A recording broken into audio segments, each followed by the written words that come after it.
नमस्कार मित्रांनो, मराठी कारवलमध्ये तुमचं स्वागत आहे. मी अविनाश चौधरी आणि हे आहे तेजस सर आणि हे आहे ते मौल्यवान रत्न. फियाटने दिलेलं आजही आपल्याला नवीन कार ही तुम्हाला मिळत नाही, पण सेकंड हँड मार्केटमध्ये ही कार तुम्हाला नक्कीच मिळून जाईल. आणि ही कार तुम्ही का बरं घ्यायला पाहिजे, ते स्पेसिफिकेशन काय आहे, ते ड्रायव्हिंग डायनॅमिक्स काय आहे, त्या सगळ्या गोष्टी आपण आज या व्हिडिओमध्ये जाणून घेणार आहे. सर्वात पहिले Tejas sir, thank you so much तुमच्या वेळेबद्दल, तुम्ही आलात आणि स्वागत आहे तुमचं मराठी कार वर्ल्डमध्ये. थँक्यू अविनाश, खूप खूप धन्यवाद मला होस्ट करण्याबद्दल. ही आहे आपली फिएट पुंटो. 2015 मार्चचा मॉडल आहे. 1.3 मल्टीजेट डिझेल इंजिन आहे आणि हा टॉप स्पेसिफिकेशन ची कार आहे. ह्या त्याच इंजिनबद्दल आपण बोलतोय जे मागच्या 10 वर्षापासून मारुती सुझुकीसाठी धुमाकूळ घालत आहेत. हे सेम 1248 cc इंजिन आहे जे तुम्ही स्विफ्टमध्ये सुद्धा बघता. बरोबर. फियाट घेताना 2015मध्ये खूप चांगले ऑप्शन्स होते. फियाट पुंटो जेव्हा आपण चूज करतो, तुम्ही ऑलरेडी मल्टीजेटबद्दल पण बोललेत. ड्रायव्हिंग डायनॅमिक्स नावाची जी गोष्ट असते, एक चांगला ड्रायव्हर शोधत असतो एका चांगल्या कारमध्ये. खूप कमी कार असतात ज्या ड्रायव्हर्स कार्स असतात. म्हणजे माझ्याप्रमाणे मी पुश करू शकतो, मला माहिती आहे एवढं पुश केल्यानंतर एवढं थ्रॉटल दिल्यानंतर मला तेवढा रिस्पॉन्स मिळतो. बरोबर. अशा खूप कमी कार आहेत. बरोबर. तो एक रिस्पॉन्स होता तुमचा की तुम्हाला हॅचबॅकच घ्यायची होती? हॅचबॅक हा आमचा पहिला प्रेफरन्स होता. एकतर शहरात वापरायची म्हणून गाडी, सो हॅचबॅक ही एक्झॅक्टली आपले सगळे रिक्वायरमेंट्स मीट करते. दुसरं तुम्ही जसा म्हटला तसा, एक म्हणजे बिल्ड क्वालिटी फियाटची आणि दुसरी म्हणजे ड्रायव्हिंग डायनॅमिक्स. आपण ज्या वेळेला फियाट कार घ्यायचं ठरवलं त्याच्या अगोदर काही आणखी ऑप्शन्स मार्केटमध्ये अवेलेबल होते. जसे मारुतीची स्विफ्ट होती, ह्युंडाईची i20 होती, पोलो होती किंवा आपली जॅज होती. आमचं रिक्वायरमेंट होतं की बाबा ज्या हिशोबाने आपलं रनिंग आहे, आपल्याला डिझेल कार ही फर्स्ट प्रायोरिटी. सो डिझेल आमचा चेक झाला होता. दुसरं म्हणजे सेफ्टी. साधारण माझं सगळं जे ट्रॅव्हलिंग असतं ते हायवे असतं. सो सेफ्टी हा खूपच इम्पॉर्टंट ॲस्पेक्ट होता आमच्या चेकलिस्टमध्ये. आणि तिसरं म्हणजे एक ड्रायव्हिंग डायनॅमिक, जसं जे तुम्ही म्हटलं, ही जी गाडी येते ही हायड्रॉलिक्स स्टेअरिंगचा कॉन्सेप्ट यूज करते. म्हणजे याचे जी स्टेअरिंगचा फीडबॅक आहे, एक्झॅक्टली तुम्हाला कळतं की टायराखाली दगड आला आहे किंवा तुम्ही खड्ड्यात गेला, हा एक्झॅक्ट फील तुमच्या स्टेअरिंगवरती येतो, जो त्यावेळेला मी i20 चालवली होती किंवा स्विफ्ट चालवली होती. ह्याला तो एक कम्फर्ट किंवा एक तो जो कॉन्फिडन्स, कनेक्टेड फील येतोय. कनेक्टेड म्हणजे आपण गाडीशी कनेक्टेड आहे. म्हणजे गाडी ही आपली एक इंटिग्रल पार्ट होते. जेव्हा आपण हिला एक 80च्या वरती चालवतो किंवा 100च्या वरती चालवतो किंवा हाय स्पीड कॉर्नरिंग करायची असेल, घाटातले काही सेक्शन्स असतील, त्यामध्ये definitely this is the vehicle to go for. Compare करताना तुम्ही ह्या सगळ्या गोष्टी केल्या होत्या. बरोबर. लास्ट डिसिजन फियाटचं कसं झालं? फियाटच्या अगोदर आम्ही पोलो आणि फियाट हे दोन्ही ऑप्शन्स आम्ही कम्पेअर करत होतो. पुणा कॉर्पोरेशनला त्यावेळेला फियाटचं सर्व्हिस किंवा सेल्सचं एक मोठं आउटलेट होतं. त्याच्या शेजारीच त्यांचंच फोक्सवॅगनचं आउटलेट होतं. सुरुवातीला आम्ही फियाटकडे गेलो, बट त्यावेळेला एक रूमर होता की नाही, सेल्स चांगले नाही आहेत, कंपनी बहुतेक बंद करतील प्रोडक्ट्स. मग त्यामुळे आम्ही शेजारीच असलेल्या पोलोच्या शोरूममध्ये गेलो. जसं मी म्हटलं तुम्हाला, आमचं रिक्वायरमेंट डिझेल होती. बरोबर. पण डिझेलचे जे प्राइसिंग किंवा कॉस्ट पाहिल्यानंतर साधारण 10 लाखाच्या रेंजमध्ये ही मला टॉप मॉडेल येत नव्हती. जर तसं मी कम्पेअर केल्यानंतर same build quality, same performance, थोडासा 19-20चा फरक, हे पाहिल्यानंतर ही मला खूप व्हॅल्यू फॉर मनी वाटली. तुम्ही ऑलरेडी सिडान कारचे प्राईस रेंजमध्येच हॅचबॅक शोधत होते? येस. एक म्हणजे जसं पुण्या शहराचं तुम्हाला तर ट्रॅफिकची अवस्था सध्या माहीत आहे. आता तरी रस्ते वगैरे मोठे झालेत, पण अगोदर जर समजा सिटीत न्यावी लागली, पार्किंगचा खूप समस्या असायची. त्यामुळे हॅचबॅक हे 4 फॅमिली मेंबरसाठी खूपच कम्फर्टेबल असा ऑप्शन त्यावेळेला होता. Best option. येस.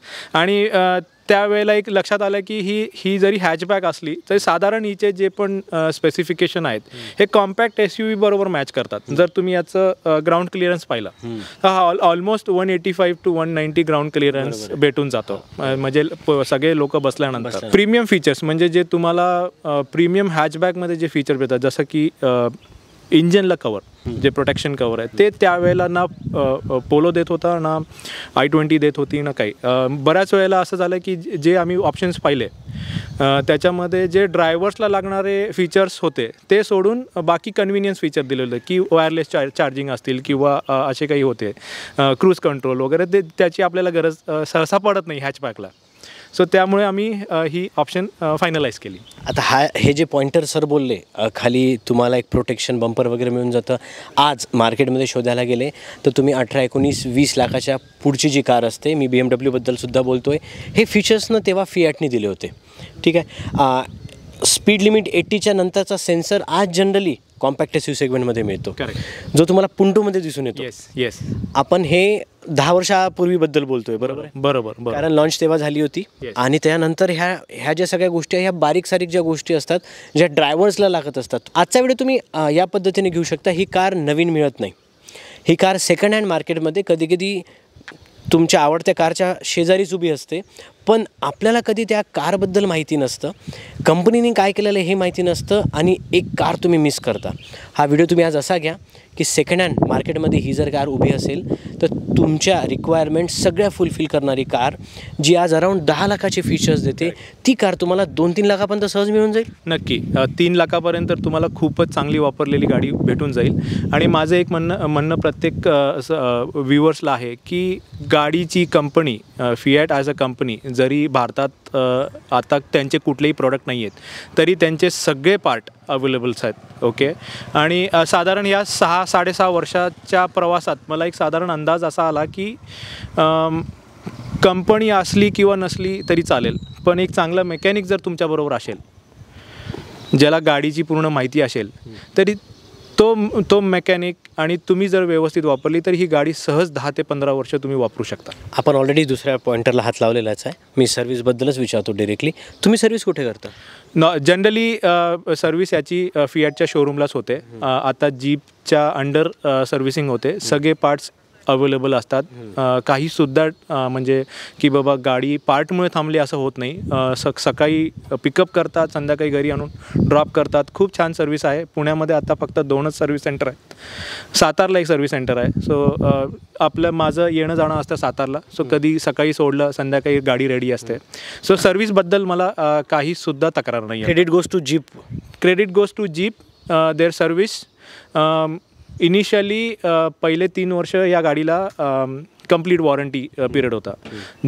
कंपनीकडून जे येतं ते साधारण तुमच्या गाडीतील काही बिघाड होतील ते पहिल्या वर्षात किंवा खूप तर 2 वर्षात तुमचे बिघाड होतात.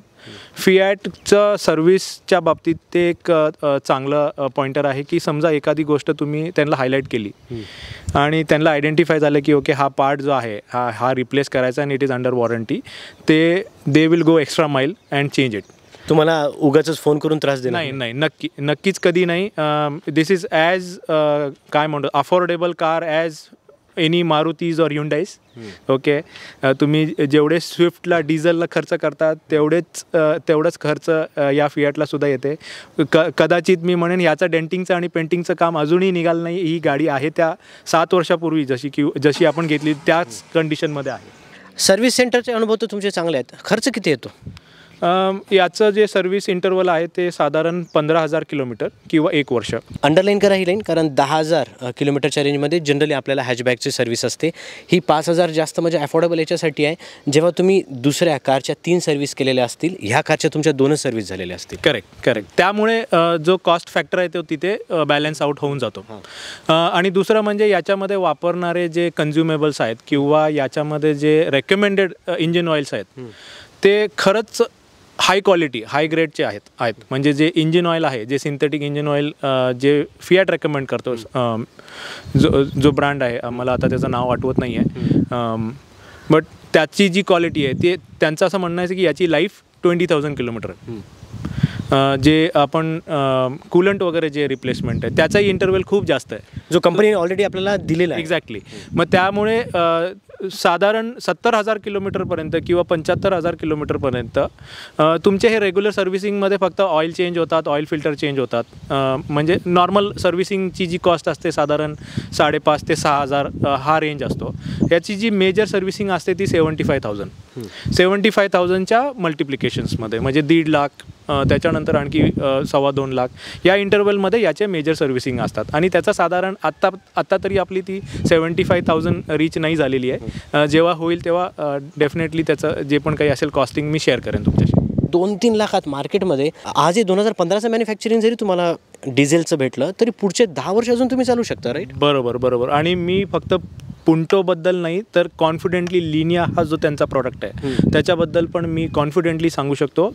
कारण त्याच्यामध्ये फक्त एक्सटेन्शन बॉडीचं आहे, बाकी engine, driving dynamics pretty much सगळं एक्झॅक्टली सेम आहे. 5,000 ते 6,000 रुपये खर्च ओव्हरऑल 15,000 किलोमीटर नंतर आपण बोललो आहे का? एक्झॅक्टली 5,000 ते 6,000. येस म्हणजे खूप कमी आहे. हो, जर तुम्ही हे बेसिक सर्व्हिसिंग जर म्हटलं जे टाईमली किंवा रुटीन सर्व्हिसिंग त्याची साधारण कॉस्ट 5,000 ते 6,000 रुपयेच असते. एखादा पार्ट वगैरे चेंज करायची वेळ आली तर एक्झॅक्टली सिमिलर जे आपल्या स्विफ्टसाठी जे कॉस्टिंग होतील. इनफॅक्ट आपले डिझेलचे ग्लो प्लग्स जे चेंज केले ते सेम कॉस्टिंग म्हणजे 650 रुपीज ग्लो प्लग. ॲक्च्युली आपण सेम इंजिनबद्दल सेम इंजिन बोलतोय. जे तुम्हाला मारुतीला कॉस्टिंग आहे ते एक्झॅक्टली सेम कॉस्टिंग आपल्याला इथेही बसतं पार्ट्समध्ये. येस. सकाळी जीपमध्ये गाडी सोडल्यानंतर संध्याकाळपर्यंत व्यवस्थित मिळते की त्याच्या आधी पण मिळून जाते? ॲब्सोल्युटली. त्यांचा जो सर्व्हिस जो आहे तो इतर मॅन्युफॅक्चरर्स किंवा मारुती म्हणो किंवा वेन्यू म्हणो, ह्युंडाई म्हणो, त्यांच्यासारखंच एकदम टाईमली आहे. सर्व्हिस एक्झिक्युटिव्स असतील किंवा त्यांचे जे टेक्निशियन्स असतील ते सुद्धा ह्या गाडीसाठी कॉम्पिटंट आहेत. You don't need to worry much. You don't have to. म्हणजे तुम्ही त्यांच्याकडे गाडी सोडा.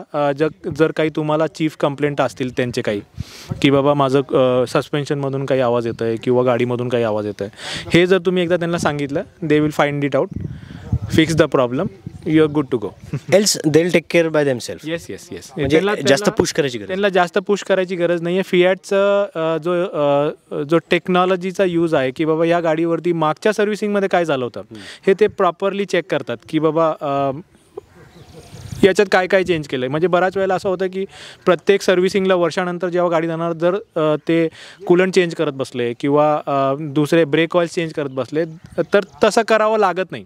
त्यांच्याकडे हिस्ट्री असते, तेच समोरून सांगतात मागच्या सर्व्हिसला हे चेंज झालेलं आहे, आता करायची गरज नाही आहे. पण याची काळजी आपल्याला घ्यावी लागते. म्हणजे जस्ट मी एक एक्झाम्पल देतो आहे. तुम्ही जर सर्व्हिस सेंटर चेंज केलं, फिटर चेंज केला किंवा जर तुम्ही कंटिन्युअसली जर शोरूममध्ये जाता तर it's easy and good for you. बरोबर. कंटिन्युअसली शोरूम यांचे सगळे जे नेटवर्क्स आहेत हे इंटिग्रेटेड आहेत. आज पुण्यामध्ये सर्व्हिसिंग केली आणि उद्या समजा पुढच्या वर्षी तुम्ही कुठे दुसरीकडे केली, त्यांच्याकडे सर्व्हिस हिस्ट्री सगळी असते. त्यांचे ॲडवायझर आपल्याला व्यवस्थित सांगतात की मागच्या वेळेला तुमचं कूलंट चेंज केलेलं आहे त्यामुळे यावेळेला करायची गरज नाही आहे. हे सगळे जे इनपुट्स असतात ज्यातून शेवटी कंझ्युमरचे 500 रुपये किंवा 1,000 रुपये वाचत असतील आणि आपल्याला जास्त टेन्शन घ्यायची गरज नाही. एक्झॅक्टली. आणि ते खूपच म्हणजे त्यांचा जो पॅटर्न आहे तो खूप वेल डिफाईंड आहे. त्यांचे प्रोसिजर्स खूप वेल डिफाईंड आहेत आणि पूर्ण गाडीची व्यवस्थित काळजी ते घेतात. फॉर्च्युनेटली आता पाऊस पडला आहे आणि कार तर बघतच आहेत सबस्क्रायबर. इथे तुम्ही काही कोटिंग वगैरे केली आहे का? नाही, ही आहे अशी स्टॉक व्हेकल आहे. एक म्हणायचं झालं असं तर ह्या गाडीवरती जो पेंट क्वालिटी वापरलेला आहे हा अतिशय चांगल्या क्वालिटीचा आहे. म्हणजे ज्या वेळेला फिॲटचे एक्झिक्युटिव्ह 2015मध्ये ज्यांच्याशी आपण डील करत होतो त्यांचं म्हणणं असं होतं की हे जी पेंट क्वालिटी आहे ही प्रीमियम व्हेकल्सला जे यूज करतो, मर्सिडीज असतील, BMWज असतील, ऑडीज असतील त्यावेळेचे तो मटेरियल आहे. नॉर्मली यांना जे पेंटिंगचं मटेरियल जो असतो तो एशियन पेंट किंवा नेरोलॅक हेच असतात. पण त्याच्यामध्ये सुद्धा खूप सारे ग्रेड्स असतात, ग्रेड A, ग्रेड B. आज जर तुम्ही क्वालिटी लेवल आज जर तुम्ही दुसऱ्या 5 वर्ष, 7 वर्ष, 10 वर्ष गाड्या पाहिल्या तर त्याचा एक जो शाईन असतो तो निघून जातो. ऑक्सिडेशन प्रोसेस बऱ्याच वेळेला रूफवरती दिसते. एक्झॅक्टली. या व्हेकलचं एक सुंदर पार्ट असा आहे, जर तुम्ही ह्याला उंचीवरून जर पाहिलं तर लिटरली हा जो ग्लास हा जो टॉप आहे हा ग्लास टॉप असल्यासारखा वाटतो. ह्याला ह्या क्वालिटीची शाईन आहे ॲक्च्युली. आणि मी खूपच सॅटिस्फाईड आहे when it comes to paint. म्हणजे एखादा स्क्रॅच वगैरे लागणं वगैरे ते तुम्ही खूप इझिली रबिंग कंपाऊंड लावून काढू शकता तुम्ही. आणि याचं ना ह्या सगळ्या गोष्टींचं रिफ्लेक्शन तुम्हाला 5-6 किंवा 10 वर्षांतर याच्यासाठी दिसून पडतं. ह्या कारमध्ये रस्टिंगचे इश्यू आजपर्यंत मी कोणाकडून ऐकलेलं नाही आहे. बिलकुलही रस्टिंगचा इश्यू नाही आहे. एन्व्हायरमेंटल जे इम्पॅक्ट्स असतात ते खूपच मिनिमल ह्या व्हेकलवरती मी पाहिलेले आहेत. म्हणजे साधारण ह्याला आता ही जी गाडी आहे हिला कवर्ड पार्किंग नाही, ही ओपनमध्ये असते. ऊन, पाऊस, वारा, धूळ हे सगळं ही गाडी सहन करते. त्यातल्या त्यात आपण ब्लॅक कलरबद्दल बोलतोय. एक्झॅक्टली, जी खूपच हायली मेंटेनेबल व्हेकल आहे. तुम्हाला खूप काळजी घ्यावी लागते, याचं साफसफाई ठेवावं लागते, काळजी घ्यावी लागते, याला स्वर्ल्स येऊ नये याची खूप काळजी घ्यावी लागते. सो माझं म्हणणं असं आहे की ही जी पेंट क्वालिटी आहे ती definitely at par with premium cars. तुम्ही ऑडी घ्या, तुम्ही BMW घ्या, ही जी पेंट क्वालिटी आहे ही पेंट क्वालिटी त्या प्रीमियम कारची आहे. सर, प्रीमियम हॅचबॅक सेक्शन आणि 195चं सेक्शन टायर हे कॉम्बिनेशन चालवताना तुम्हाला फील करून देत असतील, राईट? ही ॲक्च्युली गाडी जेव्हा आपण चालवतो तेव्हा आपल्याला एखादी मोठी स्कॉर्पिओ चालवतो आहे किंवा एखादी SUV चालवतो आहे हा फील येतो. दोन गोष्टी याच्यामध्ये, एक तर हायड्रॉलिक स्टेअरिंग, जो स्टेअरिंगचा जो फीडबॅक, आणि त्यावेळेला हा जो सेक्शन होता तो बेस्ट इन क्लास होता. सो 195चा सेक्शन आहे हा टायर, आणि साधारण 15 इंच याचा अलॉय व्हीलचा साईज आहे. सो ही खूपच स्टेबल गाडी आहे, स्किडिंग इश्यू नाही आहे, आणि ह्याच्यात जे इनबिल्ट कंपनी थ्रू आलेले जे ABS आहेत ते जसे पहिल्या दिवस चालवत होते तसेच अजूनही व्यवस्थित फंक्शन करतात. आता हे जे अलॉय आहेत हे टायर तुम्ही कधी चेंज केले होते? साधारण 55,000 किलोमीटर नंतर. गरज लागली होती की तुम्ही जे सेफ्टी म्हणून आधीच चेंज केले? ॲक्च्युली जो स्टॉक टायर आला होता तो गुडियर प्लसचा होता, ड्युरा प्लस. जर तुम्ही गुडियरच्या वेबसाईटवरती गेला तर त्या टायरची लाईफ साधारण 1 लाख किलोमीटर आहे. बरोबर. 4 टायर स्टॉक होते. जेव्हा टायरची लाईफ वाढवतात त्यावेळेला त्यांचा रबरचा कंपाऊंड हा थोडासा हार्ड होतो. हार्ड झाल्यामुळे तुमचा एक एक्सपिरियन्स असतो, जो कम्फर्ट लेवल असतो तो ओव्हर अ पिरियड कमी होतो. गाडी उभी जरी राहिली आणि जरी समजा किलोमीटर नाही झाले तर त्याला एक हार्डनेस किंवा रिजिडिटी तो जाणवतो आपल्याला चालवताना. आणि माझा एक राईट साईडचा जो फ्रंट टायर होता त्याला एक बबल आला होता. ओके. सो एक टायर चेंज करण्यापेक्षा मी 4ही टायर चेंज केले. याला काळजी म्हणतात. आणि त्याच्यामध्ये मी बेस्ट टायर कंपाऊंड चेक करत होतो आणि मला जो ऑप्शन भेटला तो अर्थ-1 योकोहामाचा, आणि तो या गाडीला खूप चांगल्या पद्धतीने कॉम्प्लिमेंट करतो. वेट रोड असू द्या, गाडी टारवरती चालू द्या किंवा कॉन्क्रीटवरती चालू द्या, खूपच कम्फर्टेबल चालते गाडी. आपण 75 हॉर्स पॉवरबद्दल बोलतोय. 90चं पण इथं एक दुसरं इंजिन येतं. हायवेला तुम्हाला ब्रेकिंग असो किंवा स्टर्डीनेस असो, तुम्ही 80+ ॲक्च्युली तसेही पुणे मुंबईवर 100पर्यंत अलाउड आहेत. तुम्ही कधी पुश करायचा ट्राय केला? ही गाडी एक साधारण अशी आहे जी तुम्हाला ड्रायव्हिंग करताना एक डिसिप्लिन आणते. स्विफ्टपेक्षा साधारण 300 किलोने ह्याचं वजन जास्त आहे, आणि त्याच्यामुळे या गाडीला डेफिनेटली जो इनिशियल जो रिस्पॉन्स टाईम आहे तो थोडासा वेळ घेतो. आणि 75 हॉर्स पॉवर असल्यामुळे टर्बोचा जो पूल आहे तो साधारण 1,500 RPM नंतर, कारण कंपनीचे स्पेसिफिकेशनच नंतर लॉंग रेंजवर दिलेले आहे. येस. जेव्हा आपण हायवेला चालवतो तेव्हा 75 हॉर्स पॉवरची किंवा 90 हॉर्स पॉवरची याच्यात काही फरक नाही आहे. जो पीक आउटपुट आहे तो 4,500 RPM नंतर भेटतो. नॉर्मली मी याला 120पर्यंत वगैरे नेलेलं आहे मुंबई पुणे एक्सप्रेस हायवेवरती. ॲब्सोल्युटली स्टेबल चालते. आणि इनफॅक्ट वी एन्जॉय जे आपले घाट सेक्शन जो आहे तो सगळ्यात जास्त लोणावळ्याचा घाट सेक्शन जो आहे किंवा कोपलीचा जो घाट सेक्शन आहे ती या गाडीमध्ये तुम्हाला नक्की एन्जॉय करायला भेटतो. सर, ग्राउंड क्लिअरन्सचं तुम्हाला कधी जाणवलं? डेफिनेटली ह्या गाडीला खूप चांगला ग्राउंड क्लिअरन्स आहे. आय थिंक ह्या सेगमेंटमध्ये 2015 साली 190चा ग्राउंड क्लिअरन्स देणारी ही पुंटो. याच्याच वरती आणखी अवेंचुरा होती. त्यांना टायर सेक्शन मोठा होता, त्यांना आणखी 205 mm ग्राउंड क्लिअरन्स भेटतो.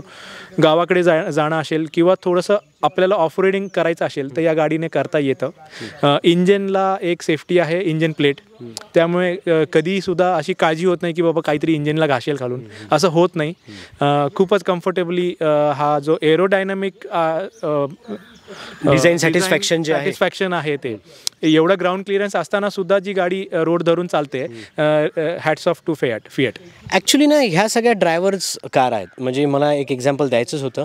अशा कार आजही मार्केटमध्ये आहे. जेवढं तुम्ही पुश करता तेवढं तुम्हाला रिप्लाय मिळतो. फोर्ड फ्रीस्टाईल आहे, टाटा नेक्सॉन आहे, XUV 300 आहे, ह्या सगळ्या फोक्सवॅगन पोलो आहेत. ह्या सगळ्या गाड्यांना तुम्ही पुश करू शकता. तुम्ही ना वाटेल तसं यूज करू शकता. आणि तुम्हाला ते फन टू ड्राईव्ह आहे ना, फोर्ड इकोस्पोर्ट आहे, फन टू ड्राईव्ह ज्या गोष्टी आहेत ना त्या तुम्ही ॲक्च्युली एन्जॉय करू शकता. बरोबर, एक्झॅक्टली बरोबर आहे. ॲक्च्युली या व्हेकल ही जी फिएट पुंटो आहे आणि ह्याच्या व्यतिरिक्त महिंद्राची जी बोलेरो, ह्या इंडियातल्या किंवा भारतातल्या सगळ्यात जास्त मॉडिफायबल व्हेकल्स आहेत. येस. ह्यांचं इंजिन इतकं सुंदर पणे डिझाईन केलेलं आहे की तुम्ही त्याला कुठल्याही वेगवेगळ्या परफॉर्मन्ससाठी ट्यून करता येतो. ECU रिमॅप हा एक कॉन्सेप्ट आहे जे बरेच लोक डिझेल व्हेकल्समध्ये करतात. आणि 1.3 इंजिन हे जे आहे फिएट मल्टीजेटबद्दल जे आपण बोलतोय, दिस is the most tunable vehicle. म्हणजे तुम्हाला हीच गाडी 75 हॉर्स पॉवर साठी जी स्टॉक भेटते, याला तुम्ही ट्यून करून 110 140 वगैरे असे हॉर्स पॉवर पण प्रोड्यूस करू शकता. तुम्हाला जर आनंद घ्यायचा असेल कार चालवायचा, आणि मी ऑलरेडी तुम्हाला बोललेलो आहे, स्वस्तात जर मस्त कार घ्यायची आहे आणि ह्या सगळे डायनॅमिक, हे सगळे स्पेसिफिकेशन, कलर क्वालिटी मी स्वतः बघितलेलं आहे. यात आजपर्यंत मी फिएट पुंटोमधून रस्टिंगची इश्यू ऐकलेलं नाही आहे. कलर क्वालिटी, पेंट क्वालिटी, सगळे डायनॅमिक्स तुम्ही स्वतः कार चालवू शकता. फॅमिली सेफ फील करते. छोट्या मोठ्या गोष्टी ज्या आहे, 15,000 किलोमीटर तर 5,000त फक्त तुम्हाला सर्व्हिस मिळते. याच्यापेक्षा जास्त अफोर्डेबल कुठली कार राहू शकत नाही. Exactly sir. हे आपल्या फॅमिलीचा एक सदस्य म्हणून बरेच वर्ष आपल्याबरोबर आपल्या आनंदात, आपल्या दुःखात, आपल्या सुखात सहभागी असणारी ही एक व्हेकल आहे. डेफिनेटली मी सर्वांना रेकमेंड करेन की बाबा तुम्हाला नवीन तर नाही मिळणार, पण सेकंड हँड मार्केटमध्ये जर एखादी तुमच्या ओळखीतली चांगली वापरलेली जर व्हेकल असेल तर ह्याच्यासारखा बेस्ट डील आत्ता सध्या तरी नाही आहे. रिसेल हा माझा कधीच थॉट प्रोसेस नव्हता. एक ड्रायव्हर्स कार हवी होती, एक सेफ कार हवी होती, एक कार अशी हवी होती जे सगळे ट्रॅव्हलिंगचे जे पर्पसेस आहेत, बाबा फॅमिली ट्रॅव्हल असू द्या, थोडंसं ऑफ रोडिंग, जरी तुम्हाला जर असं वाटलं की नाही मला कच्च्या रस्त्याला गावाकडे जायचं आहे, ह्या गाडीला कधीही अजून मला खालून काही लागलं आहे हे आठवत नाही, जाणवलं नाही. So overall very satisfied. आणि मी डेफिनेटली लोकांना सांगेन, तुम्ही डेफिनेटली तुम्ही स्मार्ट बायर आहात. सेफ्टी हा तुमचा प्राईम कन्सर्न असायला पाहिजे. मायलेज ही पण देते. याच गाडीचं इंजिन साधारण 30 मॉडेलमध्ये बसत होता अगोदर. सो मायलेज मोठ्या मोठ्या कंपन्यांच्या भरोश्यावर खूप काही करतात. एक्झॅक्टली. आज तुम्ही नवीन याच्यात जरी तुम्ही बघायला गेलात, टाटा हॅरियर असेल, सफारी असेल, MG हेक्टर असतील, यांच्या सगळ्यांमध्ये इंजिन जो आहे तो फिएटचाच आहे. सो डेफिनेटली इंजिनच्या बाबतीत तुम्ही बिंदास्त राहावा. बरेचसे फिएटच्या लिनिया आहेत ज्या टुरिस्टमध्ये वापरल्या गेलेल्या आहेत. 3-3, 4-4 लाख किलोमीटर चालून सुद्धा त्यांच्या इंजिनला बिलकुल काम नाही, आणि अजूनही चालू आहेत. इंजिन हे त्याचं जे आहे ना, दॅट इज द हार्ट. हा जो या ज्या गाडीचं इंजिन आहे तो त्याचा हार्ट आहे. आणि त्याच्यानंतर जे फिएटच्या इंजिनियर्सने याच्यामध्ये जे एरोडायनामिक्स टाकले, सेफ्टी टाकली आहे, क्वालिटी वापरली आहे मटेरियलची, ह्या गाडीला 15 वर्ष काही होत नाही. आणि आपण फक्त इंजिनबद्दल बोलत नाही आहे, प्लॅस्टिक क्वालिटी, डॅशबोर्डची प्लॅस्टिक क्वालिटी. सर, मॅट पण तुम्ही दाखवल्या. मला असं वाटतं तुम्ही सबस्क्रायबरला स्वतः सांगावं. हो, नक्की. या गाडीमध्ये ओरिजिनल मॅट्स आहेत, जे गाडीच्या डिलेव्हरी बरोबर जे आलेले ते अजूनही आहे त्या कंडिशनमध्ये आहेत. म्हणजे मटेरियलची क्वालिटी सुद्धा खूप चांगल्या लेवलची. एक्झॅक्टली. ते त्याच्या मॅट फाटणे किंवा तुटणे, रबर तुटून बाहेर पडणं असं काही नाही आहे याच्यामध्ये. एक चांगला फॅक्टर काय तुम्ही स्क्रीनवर बघू शकता, जीपच्या शोरूमला गेल्यानंतर हे त्यांनी एक हँगिंग आय गेस परफ्यूम आहे ते. येस. या छोट्या मोठ्या गोष्टी मॅटर करतात. येस. हे फील गुड फॅक्टर देतं. हे एक कस्टमर सॅटिस्फॅक्शन म्हणण्यापेक्षा कस्टमर रिजॉईस. म्हणजे कस्टमर जेव्हा आपली गाडी सर्व्हिसिंगला एका भरोशाने त्यांच्याकडे देतो, ते काम होऊन त्याच्यावरती जे ॲडिशनल त्यांच्याकडून काही गुडीज येतात फ्रीमध्ये, डेफिनेटली तो वर्थ आहे. आणि हॅट्स ऑफ टू जीप. जरी आता त्यांचे सेल्स थोडे कमी असतील, पण तो प्रोडक्ट ॲज सच तो प्रोडक्ट जर तुम्ही तुमच्या फॅमिलीचा पार्ट केला तर तुमच्याबरोबर खूप अनेक वर्ष तो प्रवास. सर एक पॉईंटर आहे जो मला डिस्कशनच्या ड्युरिंग मला जाणवला. 9.5 ते 10 लाखाच्या रेंजपर्यंत, म्हणजे 7 ते 10 लाखाच्या रेंजपर्यंत ह्या कारमध्ये खूप साऱ्या गोष्टी प्रोव्हाइड केल्या होत्या कंपनीने. येस. तर हे एक चांगला ऑप्शन आहे घ्यायसाठी. ऑब्व्हियसली आपण नवीन कारबद्दल बोलतो आहे सध्या, जे आपल्याला मिळणार नाही, पण ह्या सगळ्या रेंजमध्ये तुम्हाला खूप चांगलं प्रॉडक्ट मिळून गेलं नाही. एक्झॅक्टली. फिॲट पुंटो हे खूप जुनं प्रोडक्ट आहे. साधारण 1990 सालीपासून तो प्रोडक्ट मार्केटमध्ये अवेलेबल होता. भारतामध्ये 95-2000च्या आसपास लॉन्च झाला. लॉन्च झाल्यानंतर त्याचे बरेचसे फेसलिफ्ट आले, पण हा कम्प्लिटली म्हणजे जर तुम्ही फ्रंट साईडहून त्याचा जर डिझाईन पाहिला, ॲग्रेसिव्ह डिझाईन आहे. ॲग्रेसिव्ह डिझाईन असल्यामुळे एक वेगळा लुक येतो व्हेकलला लुक वेगळा येतो. आणि जी आपल्याला लागणारी जी क्वालिटी होती, सेफ्टी होती, जी बिल्ड क्वालिटी होती, ती आणखी फर्दर एनहान्स झाली. डॅशबोर्ड किंवा इंटिरियरचा जो फील होता तो कम्प्लिटली त्यांनी डिझायनर्सने चेंज केला. स्टेअरिंग डायनॅमिक्स, ड्रायव्हिंग डायनॅमिक्स हे आहे तसेच कंटिन्यू झाले, पण त्याच्यामध्ये जो आतला जो फील आला तो ॲब्सोल्युटली लक्झरी होता. 2015मध्ये डिझेल टॉप मॉडेल साधारण 7 ते 8 लाखाच्या बजेटमध्ये रियर एसी वेंट, तुम्हाला ambient lighting, okay, automatic climate control complete, बरोबर, त्यावेळेचं ब्लू अँड मी टेक्नॉलॉजी, जे म्हणजे नॉट म्हणजे असं कॉमन नव्हतं ते, अलॉंग विथ मायक्रोसॉफ्ट, म्हणजे मायक्रोसॉफ्टची टेक्नॉलॉजी त्याच्यामध्ये होती ती. त्याच्यानंतर याच्यामध्ये जे आलेले जे सीट्स आहेत, म्हणजे जे ड्रायव्हर सीट असतील किंवा रिअर सीट, एक्झॅक्टली त्याचा जो कुशनिंग आहे, जो कुशनिंग किंवा त्याची जी क्वालिटी वापरलेली आहे ती खूपच सुंदर आहे. अतिशय, जर तुम्ही आतून पाहिली गाडी तर त्याच्यावरती अजून आपण सीट कवरही टाकलेलं नाही आहे. त्याच्या व्यतिरिक्त ही जी गाडी आहे जशी आपण 7 वर्षापूर्वी घेतली होती त्या कंडिशनमध्ये आहेत. हां, over a period tyre change झालेले आहेत. मॅट आपण एक्स्ट्रा एक वरती टाकलेला आहे, कारण जो कंपनीकडून आलेला तो फॅब्रिक मॅट्स होते, त्याच्यावरती आपण फक्त एक 3D टाईप जो मॅट असतो तो नवीन टाकला. आणि दॅट्स इट. सो गाडी तुमच्या समोर आहे, तुम्ही कॉमेंट करा नक्कीच. घ्यायला पाहिजे, नक्कीच घ्यायला पाहिजे. ही अशी एक गाडी आहे जी तुमच्या फॅमिलीचा एक मेंबर म्हणून राहू शकतो. जसं मी तुम्हाला अगोदर म्हटलं, कंपनी नाही आहे किंवा कंपनी आहे पण त्यांचे प्रॉडक्ट्स नाही आहेत. तुम्हाला लागणारे जे स्पेअर पार्ट्स वगैरे जे पण आहेत ते सर्व अवेलेबल्स आहेत. आणि जीप तर आहे सर्व्हिसिंग, जीप आहे सर्व्हिसिंगसाठी. There are online platforms also, त्याच्यावरतून बरेचसे म्हणजे वायपर्स तर तुम्हाला लागले ते घर बसल्या घरी येतात, किंवा काही तुम्हाला पार्ट लागला तो अवेलेबल आहे. खूप सारे असे प्लॅटफॉर्म्स आहेत ज्याच्यावरती तुम्हाला फिॲटचे प्रॉडक्ट 24 किंवा 48 आवर्समध्ये डिलिव्हर होऊन जातात. काही गोष्टी असतात त्यासाठी तुम्हाला डेफिनेटली सर्व्हिस सेंटरमध्ये जावं लागतं. आणि जर तुम्ही टाईम टू टाईम तुमच्या गाडीची काळजी घेतली तर ही डेफिनेटली हे खूप तुमचा हा लाँग टर्मचा साथीदार आहे. तर हे होते एक हॅपी कस्टमर. सगळे डायनॅमिक, स्पेसिफिकेशन, इंटेरियर, एक्सटेरियर, सगळ्या क्वालिटी, फीचर्ससोबत सगळ्या गोष्टी जर एखाद्या कारमध्ये एक कंपनी मन लावून बनवते, त्याचे ज्या आठवणी आहेत, कंपनी आज जरी भारतात नसली तरी प्रॉडक्ट जे आहे ते दमदार त्याच पद्धतीचं चालू आहे. आणि अजूनही तुम्हाला जर ही कार मिळत असेल तर नक्की घ्या. फेसबुक आणि इंस्टाग्रामची लिंक जी आहे ती डिस्क्रिप्शन बॉक्समध्ये दिलेली आहे. तुम्हाला काही प्रश्न असतील तर फेसबुक आणि इंस्टाग्रामवर आपण डिस्कस करू शकतो. भेटूया नवीन व्हिडिओमध्ये नवीन माहितीसोबत. मराठी कारवरला लाईक करा, शेअर करा, सबस्क्राईब करा. Tejas sir, thank you so much sir. Thank you so much sir. Thank you.